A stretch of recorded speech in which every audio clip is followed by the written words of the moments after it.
मी राजेंद्र विश्वनाथ महाजन, पिंपळगाव हरेश्वर. मी ग्रामपंचायतीच्या संदर्भामध्ये लेखी व तोंडी ज्या काही प्राथमिक स्वरूपाच्या ज्या नागरिकांच्या ज्या अपेक्षा आहेत और समस्या आहेत त्या मांडण्यासाठी बऱ्याच वेळा ग्रामसेवकांशी संपर्क साधला. त्याच्यानंतर पंचायत समिती BDO मॅडमकडे गेलो.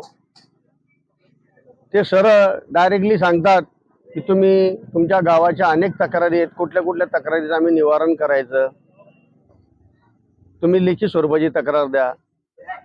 तक्रारींचा संदर्भ असा होता की आज गावामध्ये घाणीचं साम्राज्य आहे, गटारांची साफसफाई नाही, डासांचा प्रादुर्भाव आहे.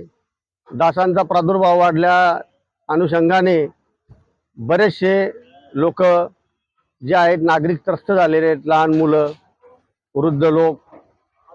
आज लाईट असते किंवा नसते त्यावेळेस डासांमुळे मलेरिया वगैरे सारखे बरेचसे आजार उद्भवतात. पिण्याच्या पाण्याची समस्या आहे, त्याच्यावरती ग्रामपंचायतीच्या कर्मचाऱ्यांवरती नियंत्रण नाही आहे. त्या अनुषंगाने 8-8 दिवस 10-10 दिवसाच्या आड पाणी पुरवठा होतो. पाण्यामध्ये TCLचं प्रमाण कमी आहे, दूषित पाणी पुरवठा होतो.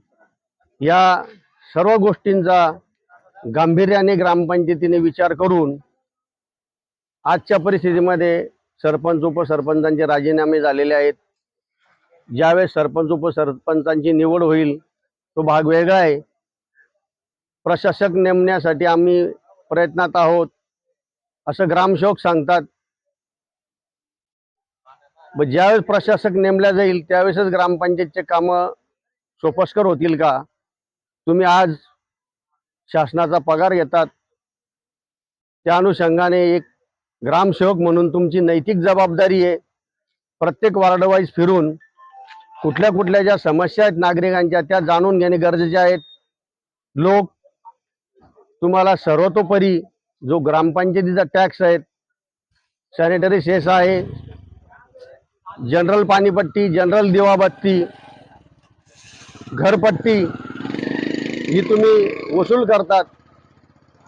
एक तो वसुलीचा भाग म्हणून लोक देतात. काहींच्या आर्थिक परिस्थितीमुळे लोकांकडे थकबाकी असेल, मान्य, आज ना उद्या लोक भरतील, परंतु त्यांना नागरी सुविधा पुरवणे अशी काही कुठल्या कायद्यामध्ये तरतूद नाही आहे.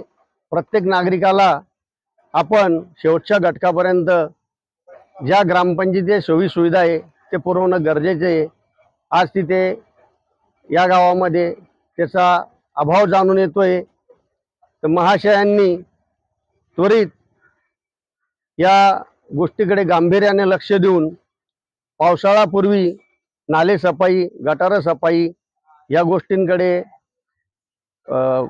प्रामुख्याने लक्ष देऊन लोकांची जी समस्या आहे ती त्वरित सोडवावी.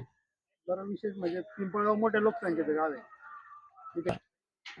आज या गावामध्ये बरेचसे बाहेरगावाहून या परिसरामध्ये लोक येतात.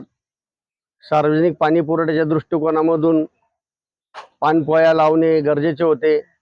आज कुठेही या गावामध्ये पाण्याची व्यवस्था पिण्यासाठी नाही आहे. हॉटेल वगैरे असतात तिथे लोक त्यांचा पाण्याची गरजा भागवतात. एक दवाखान्याचा परिसर आहे, बाजारपेठ आहे, शाळेच्या जवळपासचा जो मेन रोडचा परिसर आहे, अशा ठिकठिकाणी 3 ते 4 ठिकाणी पाणपोई लावणे गरजेचे आहे.